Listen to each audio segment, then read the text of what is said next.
you, Cyrus, again for introducing us to Michelle. And Michelle is based in New York, right, Michelle? Yes, And Syracuse, New York. okay, and so she's an East Coaster coming to us. She's a speaker and an educator, and she's the founder of Empath Evolution and focusing on sensitivity training into tapping into your intuition and empathy. And so Michelle has a lot of good information for us today, and especially on how we can, get unstuck during job search. So Michelle, I know that you're going to talk about that as well. And so without further ado, Michelle, you have the floor. Sure. Okay, let's see. I'm going to share my screen.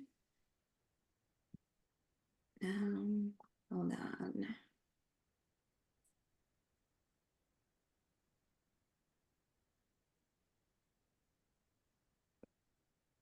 All right. Can you let me know? Do you see the first slide there? It's Yes, a we big see version it. of it. You're all fine. Okay, perfect. Do you see me in the corner? Yeah. Perfect, perfect, perfect. Okay.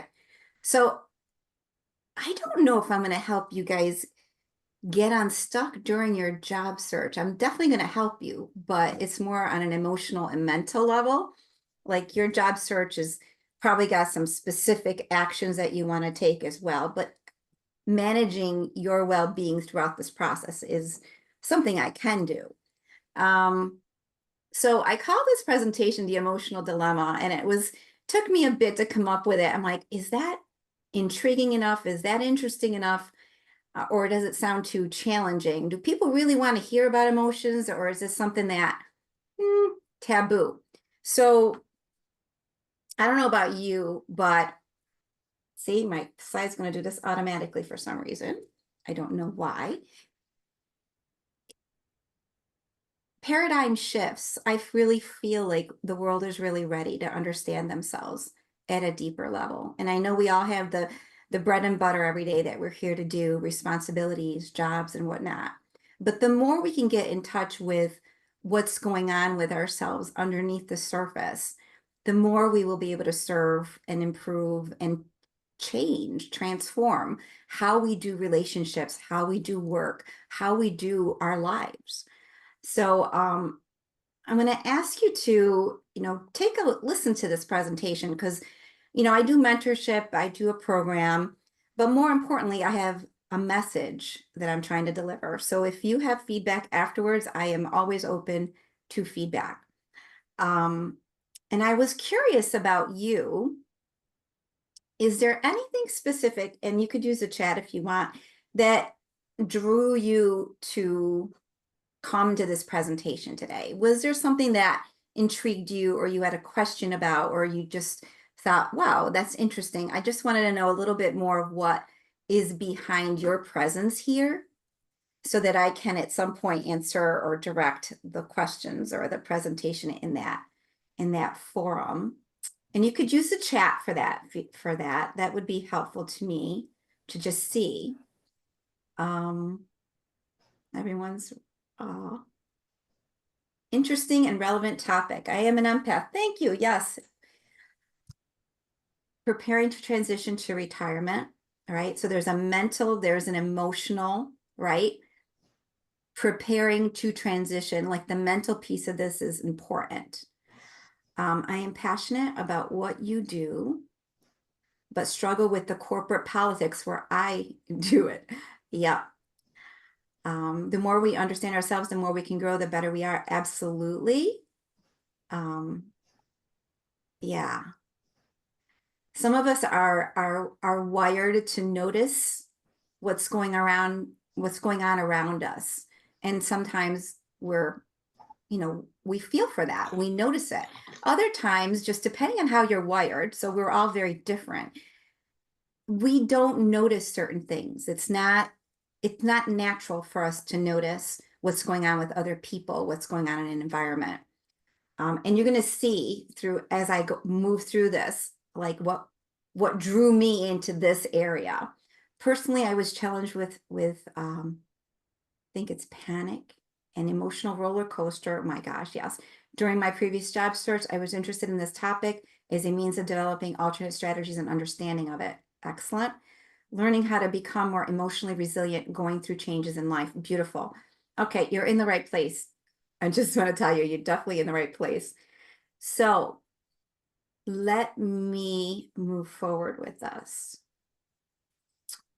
Now, bear with me. I love images. Images are like, they speak to me, they mean a lot, and it's part of, I didn't even discover this creative side of myself till I was in my 40s. I'm like, oh my gosh, did I really understand that I love what my surroundings are? What I look at matters, all right? So here is an image of being raised up, being celebrated, right? It happens to be a black sheep, but that's not like, that's besides the point. It's about the fact that we all want to be raised up.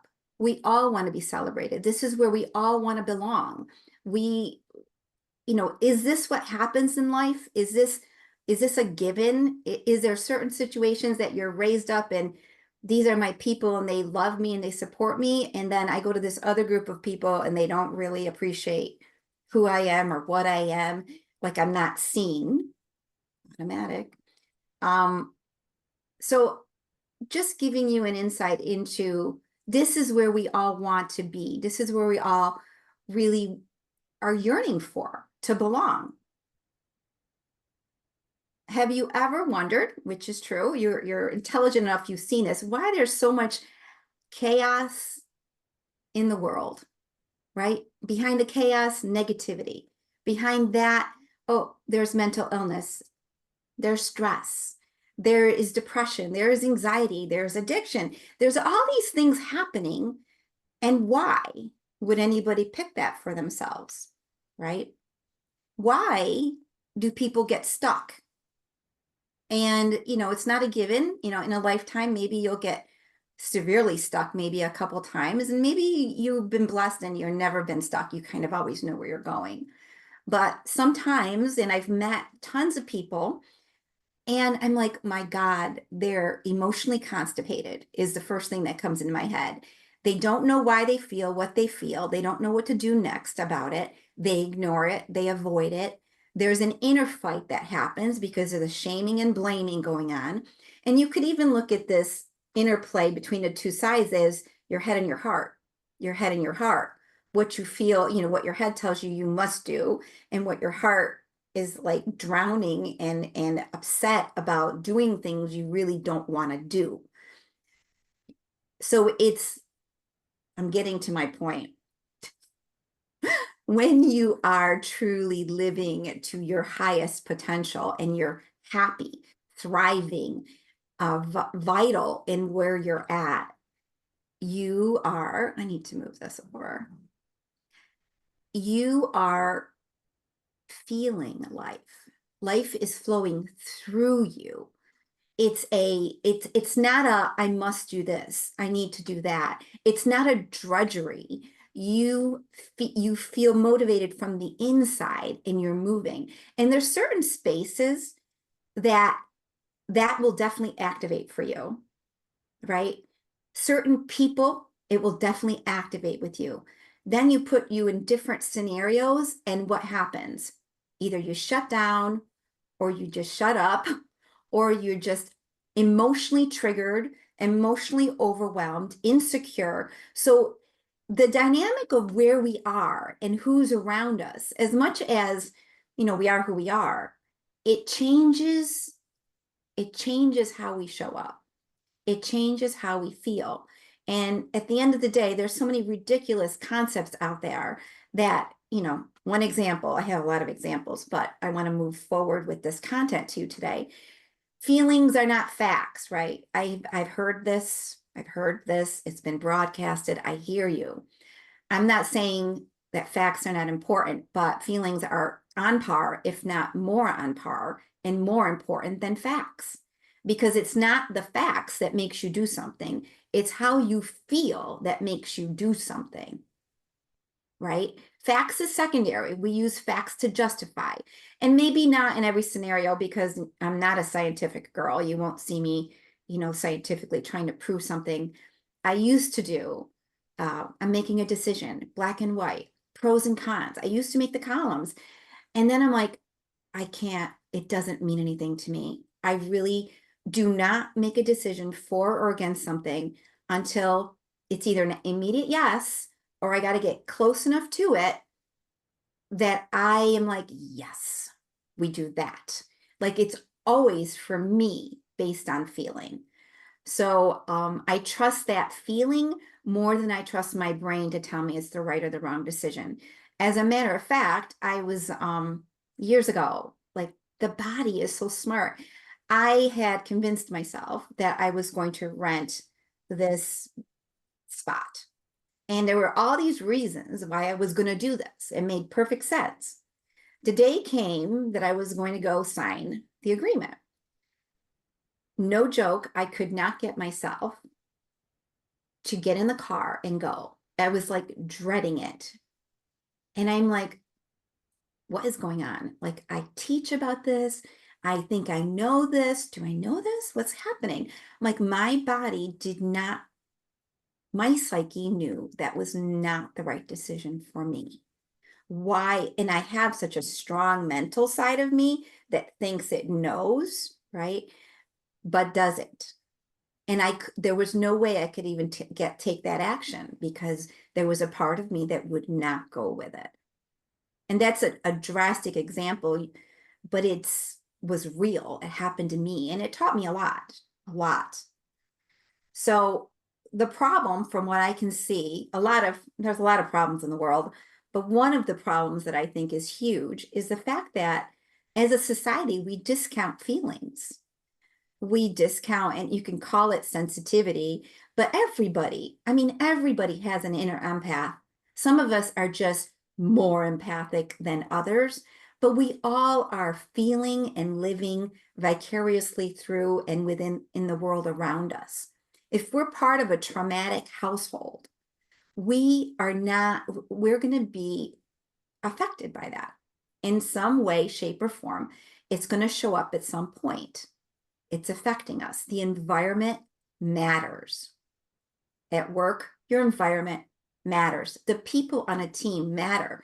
And, to discount, if they come in and they're depressed and they're part of a team of people, and do you really think nobody can feel that is going on? Or if you have a leader, the leader himself being off kilter, because you really can't separate home from work. You think you can, but people sense and see much more than we realize. So our mental health, our emotional health, it's all part of this leadership of how we step forward in the world. What are we projecting out? Are we uplifting people or are we bringing them down? Is the negativity that we hold, because we all hold it, where is it at? 50%? 80%? Is it at 20%? Like, because we interrelate with one another, it impacts. So that's a question for you. But the bigger question is, as a society, can we move the pendulum over to be a little bit more nurturing, a little bit more tender, a little bit more in honor of what is around us, right? And make that matter? I suspect the answer is yes, by the way. So who am I? Why listen? You don't have to listen. I'm sure you're all really, really intelligent people. But I've been through a couple things, and we all have been through different things, and it teaches us. I never knew the things I knew that came my way when I turned 40. I didn't know any of it.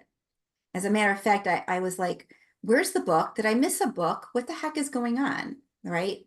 So I've done a lot of things. Empath Evolutions have been around for 12 years now. Before Empath Evolution, I was a CPA in business as a consultant, but in helping people, I helped entrepreneurs. To me, it was seamless and it was easy. It was an easy place for me to be because I can see what they needed and I knew how to move them forward, right? But I didn't discover till later, and I'll tell you in a second, that there was a lot more to why I knew what I knew about those people I was helping. like at different points, I helped entrepreneurs, and I knew that yes, they had skills, but to be the boss, to be the innovator in, just creating a business in and of itself, it's going to challenge every aspect of who you are. And I'm like, that person has skill, but their skill doesn't extend to what comes with being an entrepreneur, because it's a lot more, right? So anyway, that insight that I had, that connection that I had with people, I could like take away the cobwebs and show them the lay of the land of where they were going. How did I know all that? I'll tell you how I knew it. My husband used to say to me, I'd go to different conferences and whatnot. He goes, I have no idea what's wrong with you, Michelle. Why do people tell you their stories? What is that about? And I'm like, I don't know, but it's fine. I don't mind listening to people. As a matter of fact, I found it really intriguing. I found people intriguing. I used to study people just to study people because we're very interesting. To me, it was always very interesting. So my turning point, I want to make sure I'm on time. Okay. My turning point, when I was around 40, I always thought I had things figured out, right?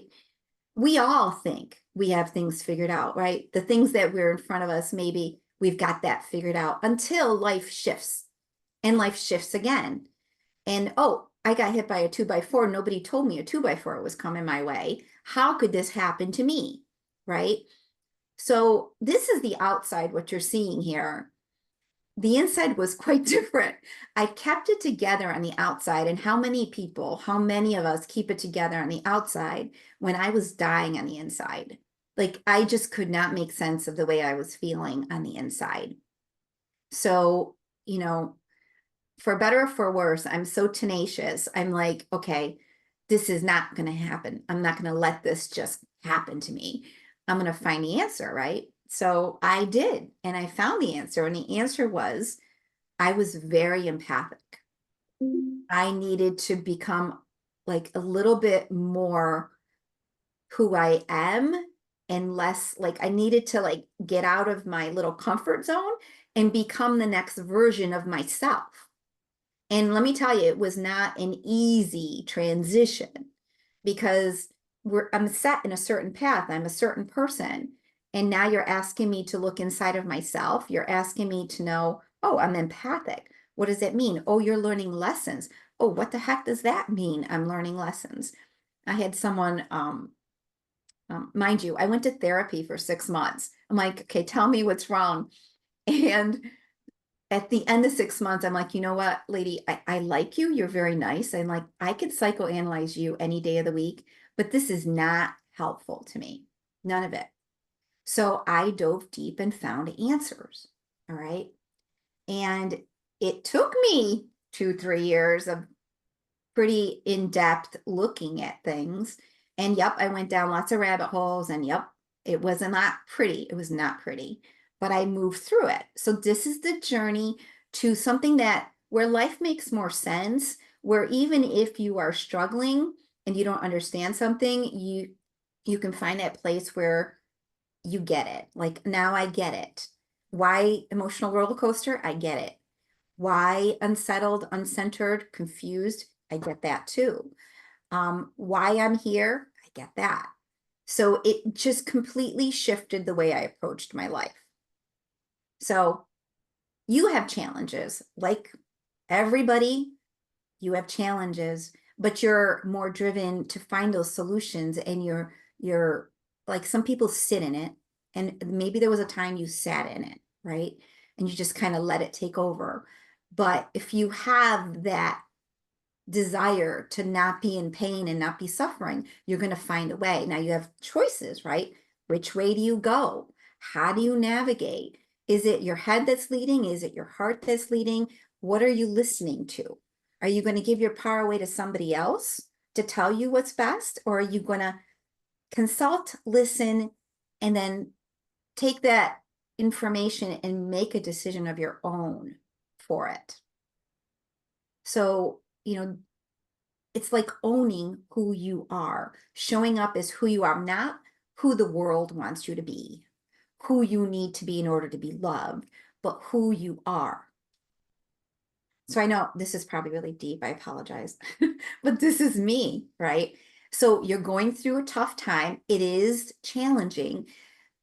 Mind you, if I could have gone around, and I tried several times to go around the challenges that I was facing, I'm like, I'll be damned. I'm like, I can't. So now I know you go through things, not around things. You go through them.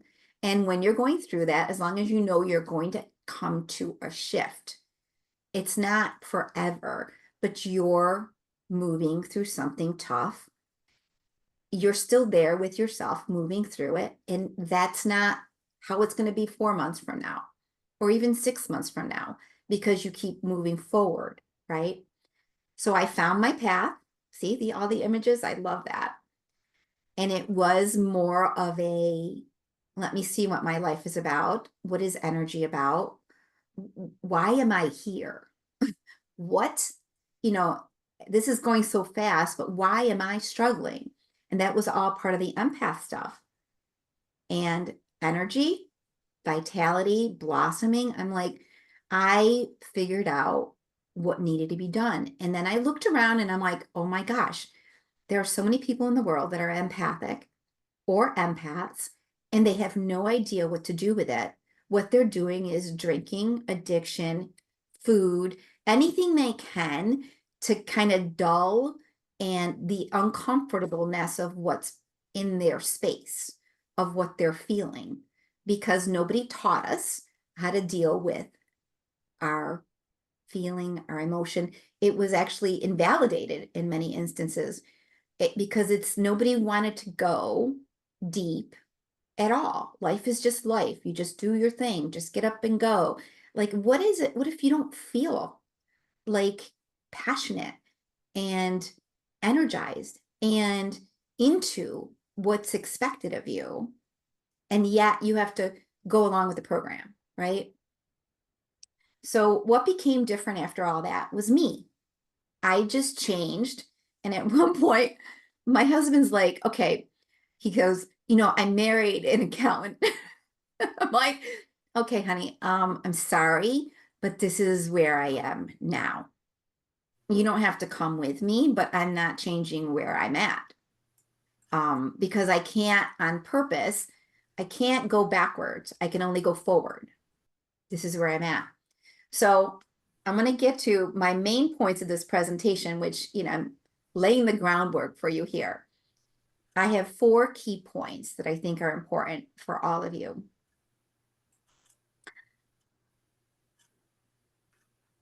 The common denominator. Why is this doing this? Okay.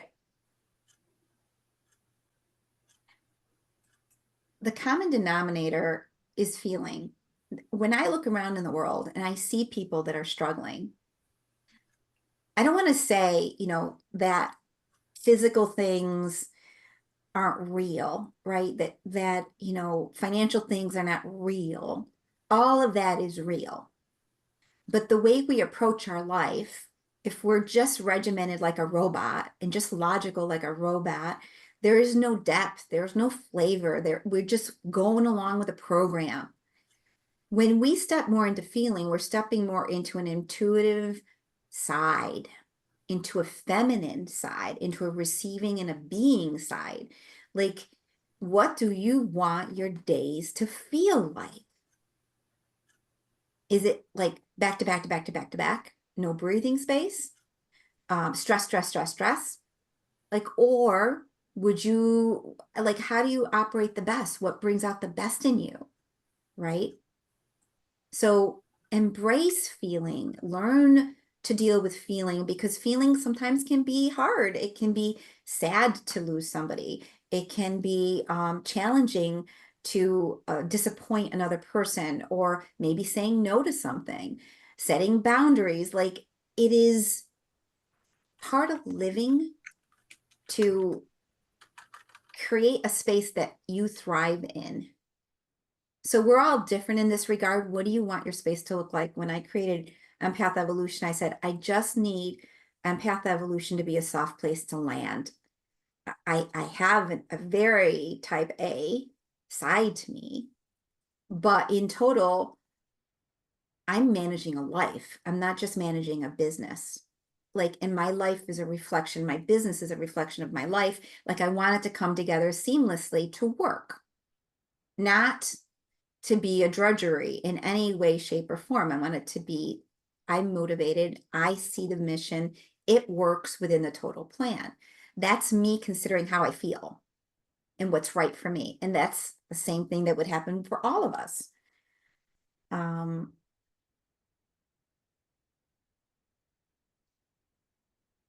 It's interesting. Hidden pockets. This right here is la creme de la creme, if I was going to say. So many of us, like one of the first things I do when I work with people is, I would like you to write me a story, the story of you, the story of you. How is it that you came to where you are today, and how do you perceive, what is it?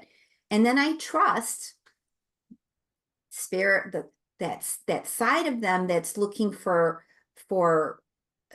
clearing, healing, transformation, to step forward. And I'm looking at this writing and I can see holes everywhere, meaning that they have taken the situations in their life and the experiences in their life and created storylines around them, which either empower them or disempower them. Shame others, don't shame others. Like their goals and their definition of who they are has been shaped by not just their childhood, but the way they've perceived things and the way that they have been projected upon by other people.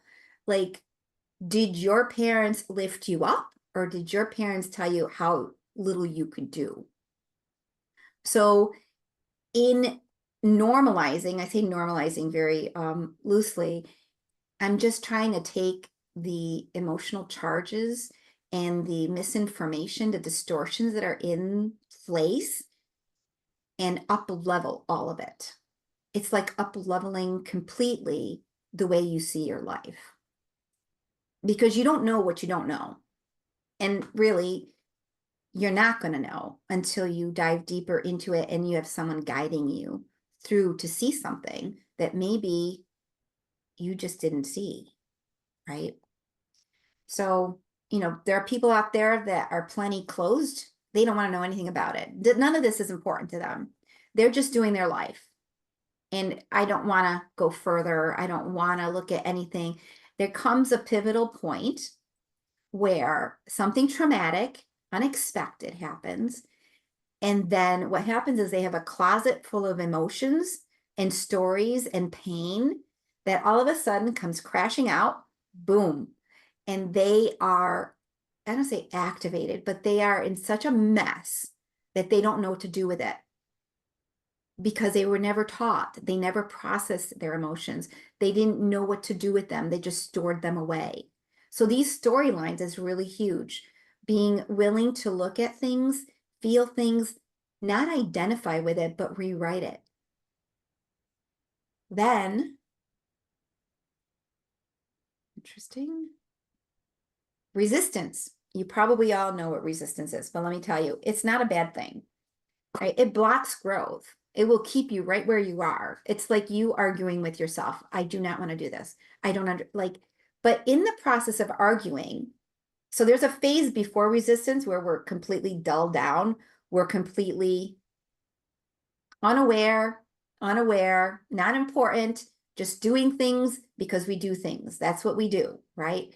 Then there comes a point as you start growing, you start challenging what you're thinking and what you're doing. And why did I do this? And why is this way? And I don't like that way. And that is a necessary stage to go through in order for you to then shift. Like, you're uncomfortable during resistance. You're fighting yourself.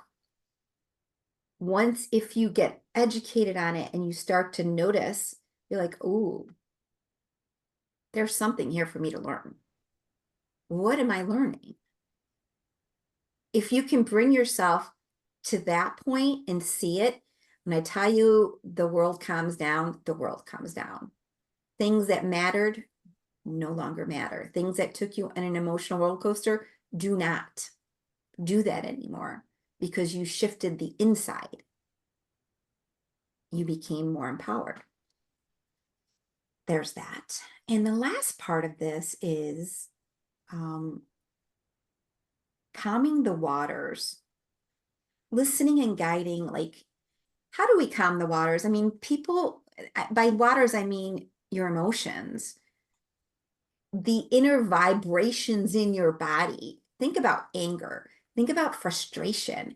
Think about what happens. It's like this electrical charge is going insane in you. Like, and you're gonna like blow a lid, right? Blow a lid. Or you're confused. It's in action.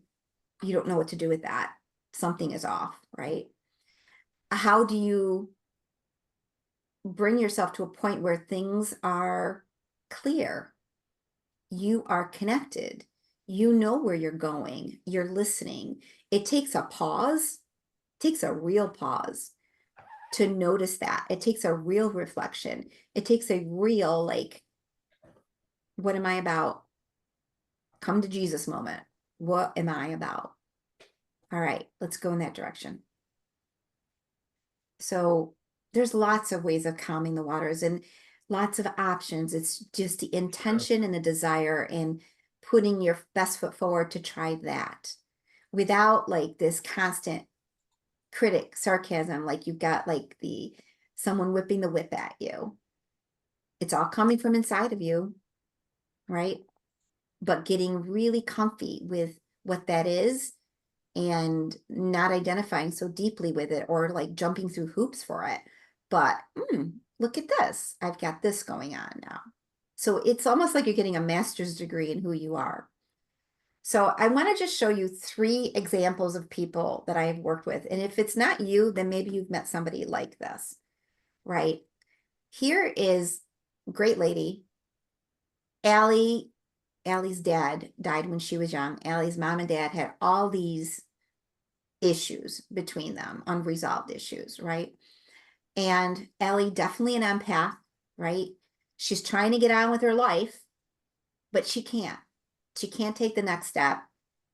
Like, she's successful at work and whatnot. She's barely managing, but she's got all this trauma that's sitting inside of her unresolved, and she felt like the floor was going to fall out from underneath her.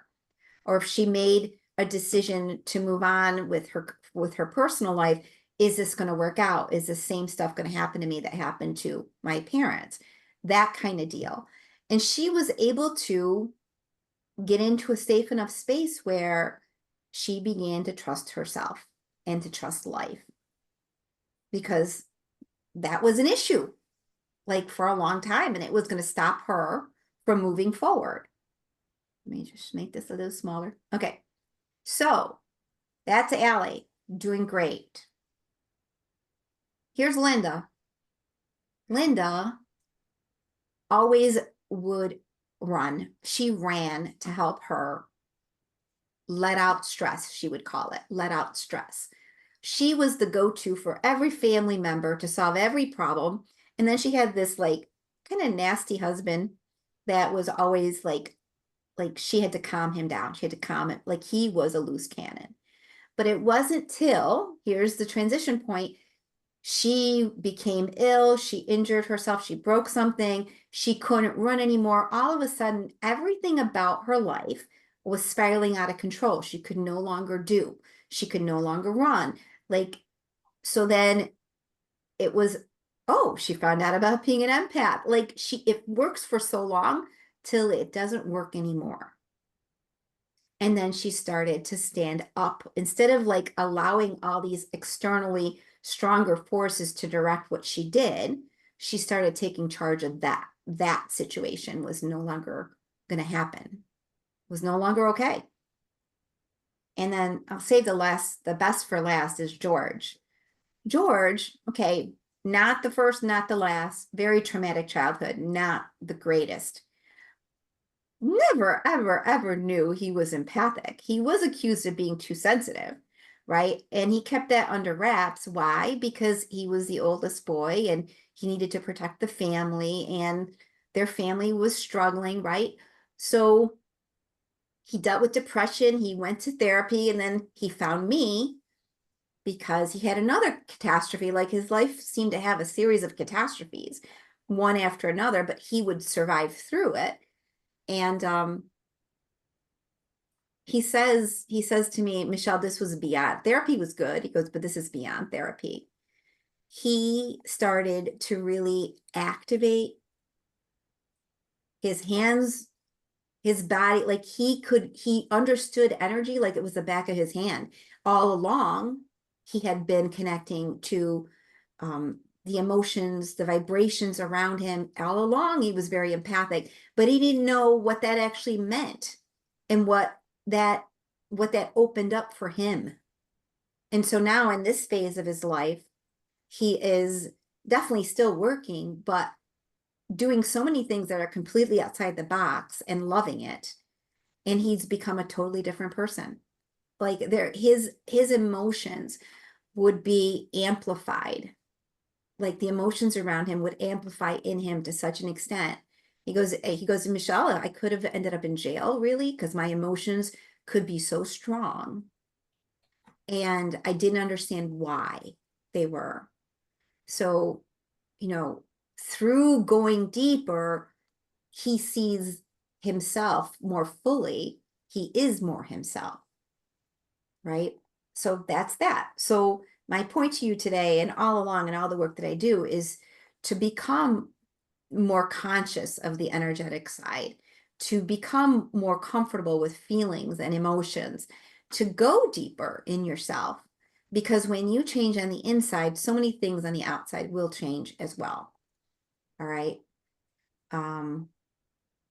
If any of you want to talk to me about this, reach out. I'm more than happy to talk it through and see where you guys are at.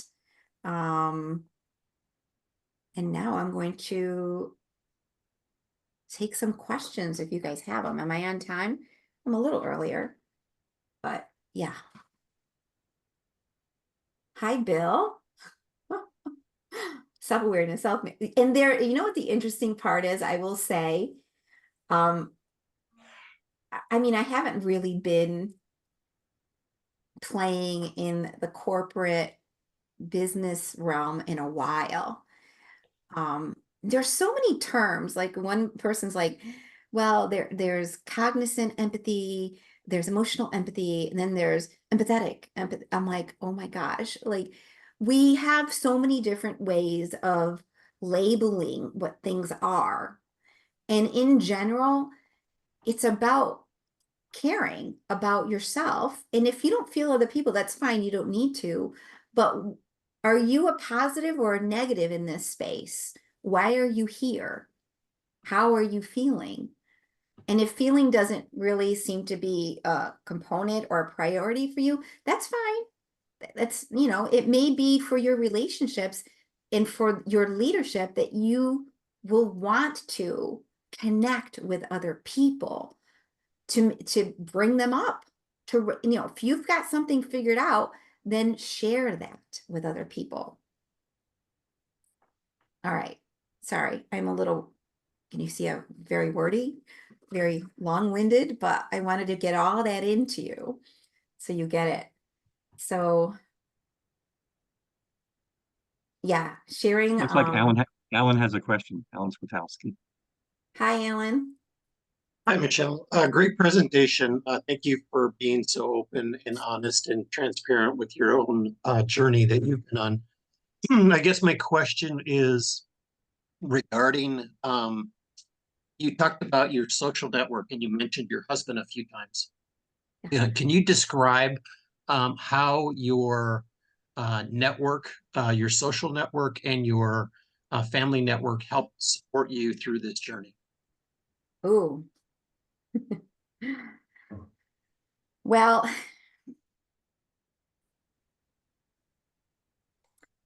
what I will say is that my social network, okay, I will talk about my family first. My family has loved me. They've listened to me. They haven't always really, they don't get it necessarily. I've had to figure out a lot of things for myself.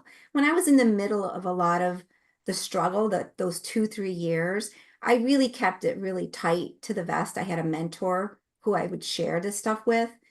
My family was more present. I was the mother, I was the wife. I might share with my husband a couple things, but it's almost, he doesn't understand. You know, he's not, you know, he just now, 10 plus years later, is getting to it from a work perspective. Adaptive leadership gets very close to it. He actually is sensitive, but he's more logic. He leans towards logic in all the ways that are out there. My husband leans towards logic. So I'm the opposite of him, more the emotional and the energized, you know, the creative and let's get this moving side. I kept it tight to the vest, and I worked with different healers along the way. Like my tribe became the people that were going through a similar experience with me. My family just kind of, I for a little while, I completely distanced because I needed time away from, like, I'll do everything I need to do, but then I need time away to figure this out. And I was really into what I was learning, and passionate about learning it. So it was kind of like my rescue was, here, I'm trying to figure something out. Let me just focus on that. And okay, I'll do all these other things. But I was never, which the negative side is, if I were to do it again, I didn't have the wherewithal to be present always for the family things because I was going through my own thing.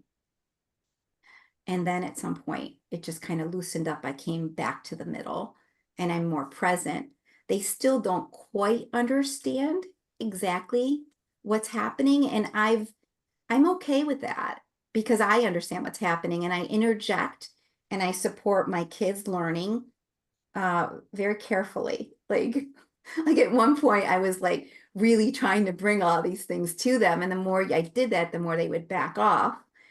And now they're coming to me for insight because I relaxed because it is their life. And just because I went through this, I was not like this in my 30s. I knew none of this. If I didn't get hit with a 2x4, I would have never seen this as credible. If I didn't see things line up the way I saw them, I might have a hard time just moving towards it because it's a little bit off the beaten path. It's not typical. So social wise, one or two key people that knew more. And I try to share. I mean, I have a lot of friends. It's always me, like they come to me, they might be able to take a spoon or two of what I say, but they don't really understand what I'm saying. So it is what it is. It's a little bit lonely, but it's coming along. It is what it is. Do you Did think that having answer, Alan? do you think having an accountability partner would help? I think what has helped is I have a friend who is an empath with me. She was a client. Actually, I have several clients that are now very close to me. That helps because I used to teach this. There's nothing like having an empath friend because she or he can listen and help you kind of like take the load off of you. It's very uplifting. I used to have a friend. The difference, if I was struggling, which during my awakening I was struggling, if I called, say, Andrea, I'm talking to her, this is her, she could not uplift, she could not guide, she could not support. As a matter of fact, I would leave the phone call feeling worse than when I started the phone call. Then there are friends of mine that are empaths, and if I'm feeling in a place where something is unsettled, something is unsettled in me, I'll call them immediately. I'm in a better place. So, I mean, and when you say accountability, I almost think of that as, you know, not accountability is like Did you get your goals done this week? Did you get this done? Did you get that done? Right? As far as supporting my journey, I would say what would be better would be maybe being in a space with people that are like me, that are growing and learning and sharing along the way, and then being uplifted, like, because we're not really separate. The things that I'm learning, somebody else might have already learned, right? The things they're going through, I might already have a little insight about, but that would be helpful in a place where you continue to learn, because we're not here to stagnate. We're not here to repeat the same stuff day in, day out. We're here to grow. That's why our friendships and our situations in life are constantly shifting, because nothing stays the same. I hope that helps. Yes, thank you. Welcome.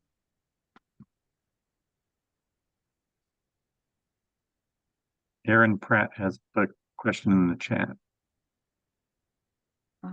Aaron says, when you're in an emotional swirl, maybe stuck in feelings, what's the best path to breaking through getting unstuck? Heard you on the uplifting growth friends as one approach. Are there other approaches? When you're in an emotional swirl and trying to get unstuck, okay. So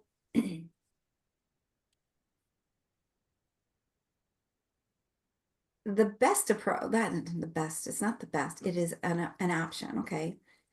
When I'm stuck, or when I'm helping someone that's in the middle of being stuck, a lot of times there's not just one reason why they're in that kind of shape, right? It's more than that. And certainly you can call a friend and talk that through, right? And maybe it shifts enough so that you're feeling more empowered the next day and looking at life a little differently. But I would put some consistent things in there just to like help me like move through it, because you're going to go through it. It doesn't just end, and some days are a little better than others. But if you're stuck, it means there's something really big trying to come through and out. You're stuck. You're not seeing it. So you're better off finding someone who can see that and help you, almost like challenge you to like move it. So when you start talking about things, the uncomfortable maybe gets bigger, but if you have someone with you that can hold that space, that can help you almost like blow the lid, get it out, right? And now, okay, what are the pieces here? And you slowly start, I call it loosening the threads and the charge, and the story starts becoming less. And you start unraveling what's kept you stuck. Now there's movement. So, certainly you can go, there's plenty of holistic therapies you can go to, but I haven't found one that's like, oh my gosh, I feel completely different, right? You're going to feel different, but your life situation is still there. So what you need, if you actually are stuck, is someone that can work with you. Okay, did you get that? Okay, good job there. Now we're going to look at this, and then we're going to look at that, and like systematically shifting, like, because sometimes the ideas, the solutions, we're so far down in the way that we are feeling that it's hard to lift up and stay up, right? So it's about incorporating new practices into your life, changing something permanently, believing. And what I've seen over and over again, odd, but it's true, is giving yourself permission to be stuck, permission to be unhappy, permission to speak, permission to, like, it's almost like instead of doing it in the dark and kind of hiding away and being ashamed of where you're at, start putting voice to it and start giving, it's okay. All of it is okay. It's not comfortable, but it's okay. And it's almost like your own cheerleader. How did I get unstuck after 2-3 years? I was very angry. I wrote a lot. I did a lot of writing. I did a lot of blaming, And then after the blaming, I'm like, is there something better I can do here? And then I looked at, let me clear some karmic ties that I might have energetically to this. Let me learn what I'm here to, what did this experience teach me? How was I before? Like, why did this come to me so palatably? Palatably? I don't know if that's a word. So strongly. It came so strongly, and my emotions were so strong. Like, these are different aspects of me that I don't necessarily share with the world, but I didn't even know they existed, but they were right there. Like, I used to judge certain situations until, guess what? I found myself in that same situation. And how the heck could that possibly happen to me? Of all the people, I have everything figured out. I can see the lay of the land, right? But you don't grow until you're uncomfortable. I had to learn from that situation. It wasn't something I on purpose created. It just was before me. So there's never an accident here. Why are you here? And then finding my way out of it. Very tough. Not easy. Very tough. Confusing moments. Like, but your tenacity, your move through it. Like, Did, you did actually, journaling help you move through it? journaling was awesome. It got a lot of my anger out on paper.